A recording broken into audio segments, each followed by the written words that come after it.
itself is actually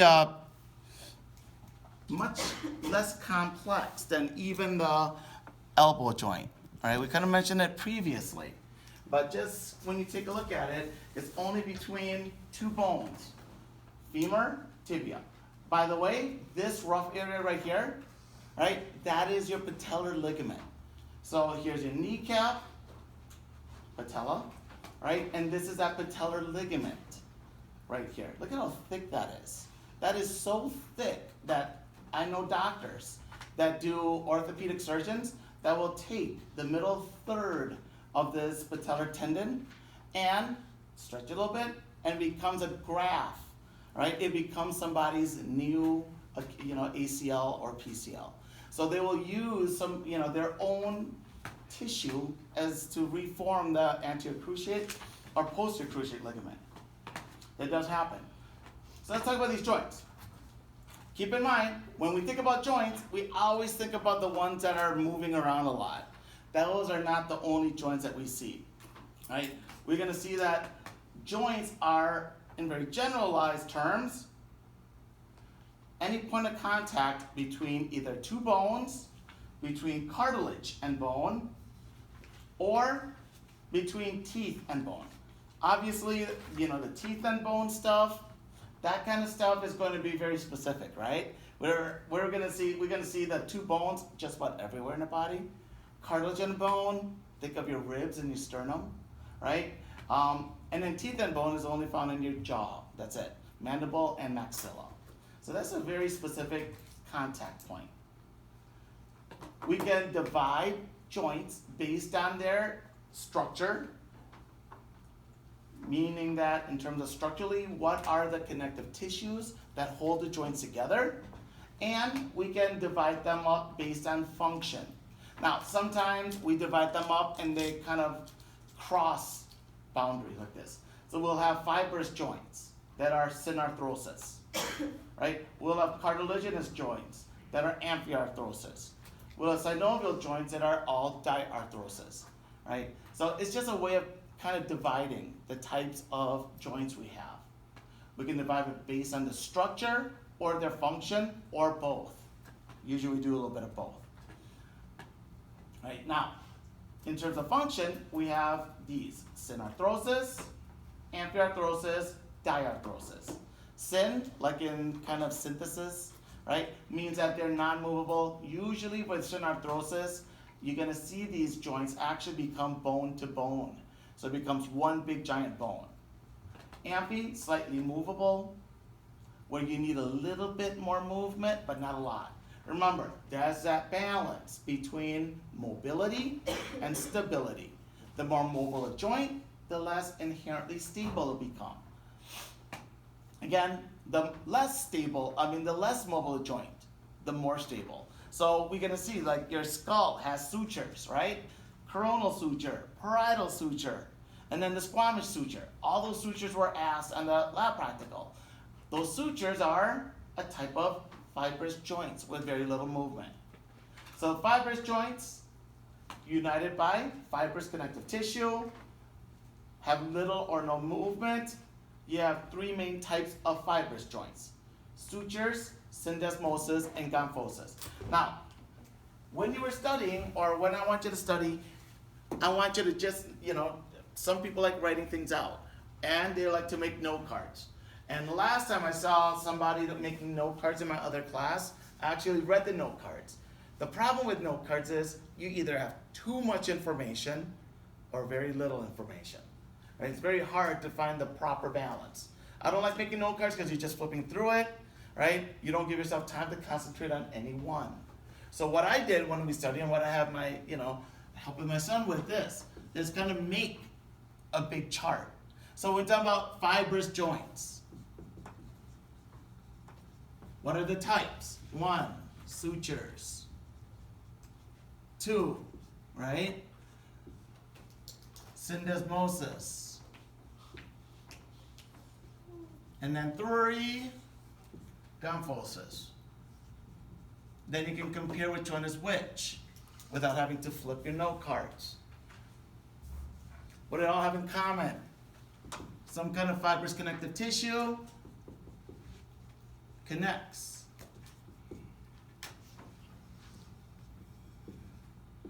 bone to bone or bone to teeth. You have some kind of thick connective tissue that connects it. If it's thick and it's connecting it, would you want a lot of movement in the sutures in your skull? Yeah, no, you wouldn't want that. So, especially as an adult, you wouldn't want that. As an infant, you might want a little bit of more, because your brain is still growing, right, as an infant. So you might want a little bit of mobility there. But as an adult, or even as a, toddler, right, your brain growth is just about finished by the time you hit your toddler years. What happens is you do not want that mobility anymore. You want more stability. So let's talk about these sutures. What are sutures? Sutures are those interdigitated, it's not like a straight line, right? The bone itself interdigitate, meaning that the fingers, right, overlap each other. If there's an overlap like this, it makes it very strong. You have bone connected to other bones by interdigitation,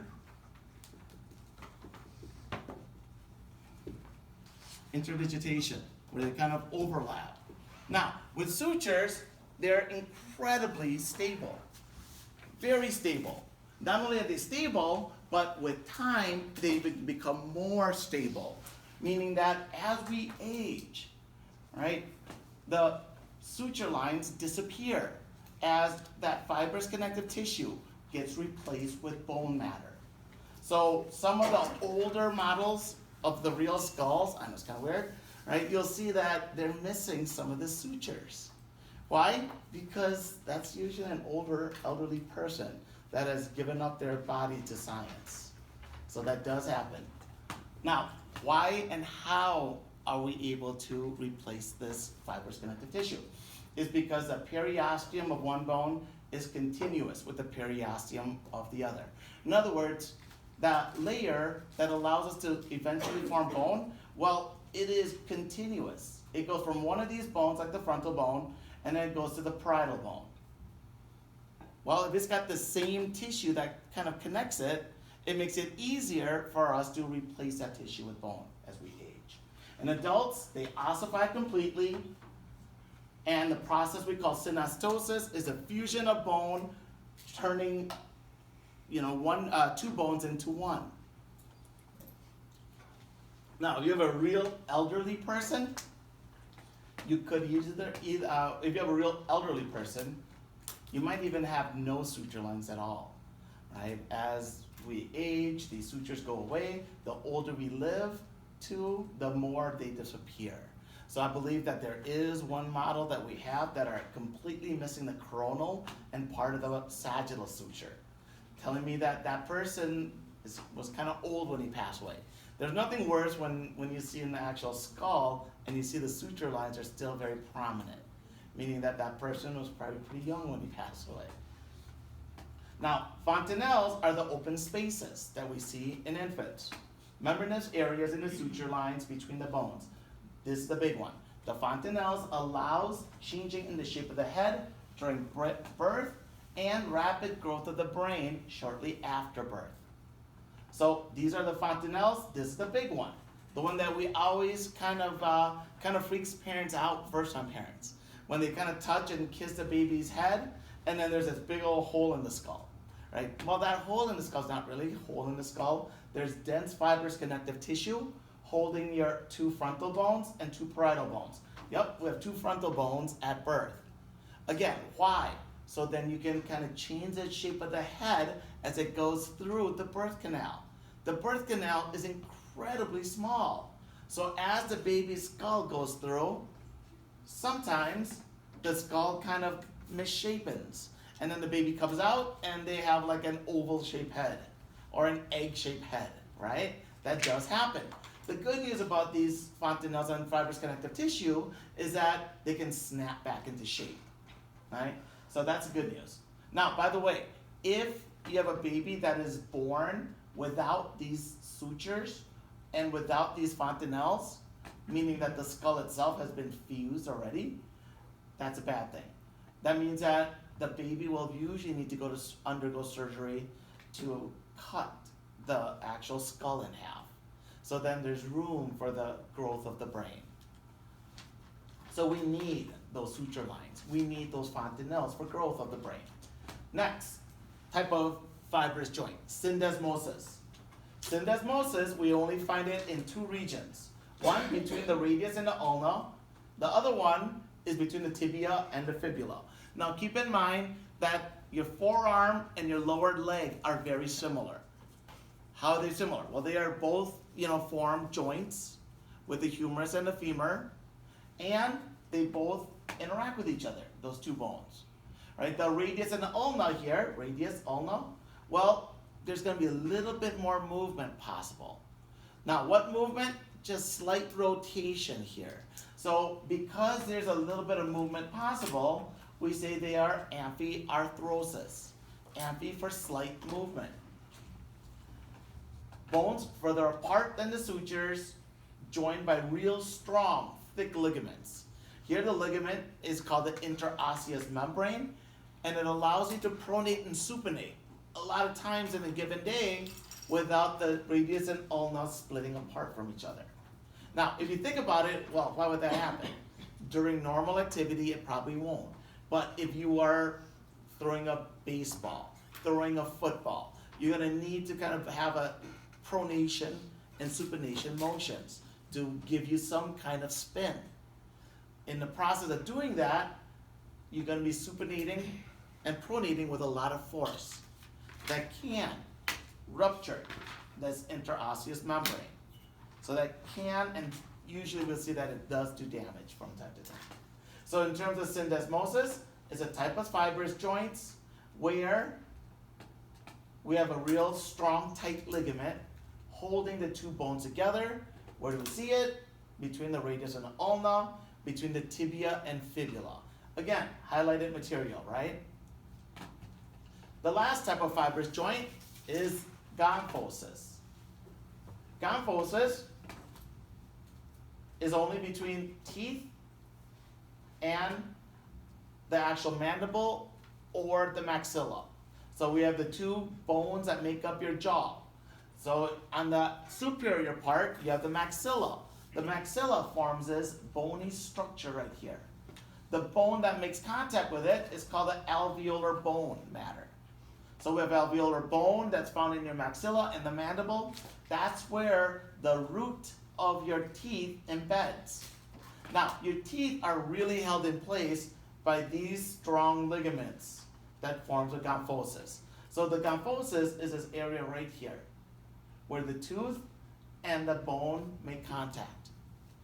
The fibrous joint here contains thick, fibrous connective tissue called the periodontal ligaments. They hold the teeth in place, and hopefully they're so strong that they last a lifetime. Now, as kids, we are first born with, eventually we grow to have baby teeth, right? Those baby teeth, if you have a brother or sister that's younger, or you have a child, you guys know how strong even one of those periodontal ligaments are, even when there's only one or two left, right? You guys have tried to remove a tooth when you were younger, and it hurts like crazy, even though it's almost spinning and completely out. These periodontal ligaments by themselves are incredibly strong. But since you have so many of these, they really hold your teeth in place for decades and decades of life, right? Even if they rupture, one or two of them, you still have all these other ligaments there stabilizing that joint. And again, right, I have kind of done, talked to a couple dentists about this, and some dentists think that it's a synarthrosis, some think it's an amphi, and slight movement possible. To me, I would imagine that it would be almost very little to no movement. The reason why is, what happens if you have a little bit of movement in your teeth? The more movement, the more it wiggles, the more likely you're to rupture the actual ligaments here, which isn't good, right? Can you imagine if you have a little bit of wiggle in your teeth, just a little bit, and then you try to bite into a hard apple or a hard pear, right? Well, you're gonna actually cause a lot of damage at that point as you bite through it. So I would say that's a synarthrosis, but it's between those two, right? If it's between those two, I probably won't ask it on the test. Again, what kind of questions as you're going through this, right? Would I ask?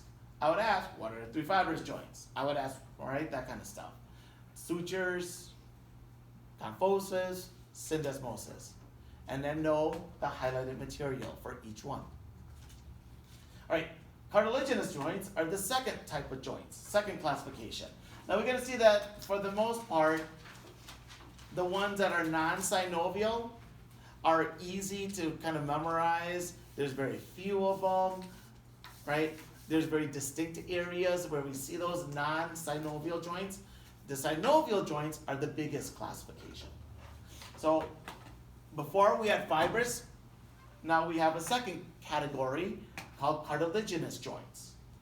Cartilaginous joints unite 2 bones by means of a cartilage. 2 main types, synchondroses, symphysis. Well, right away, if we say symphysis, there's one you already know, pubic symphysis, right? So when we take a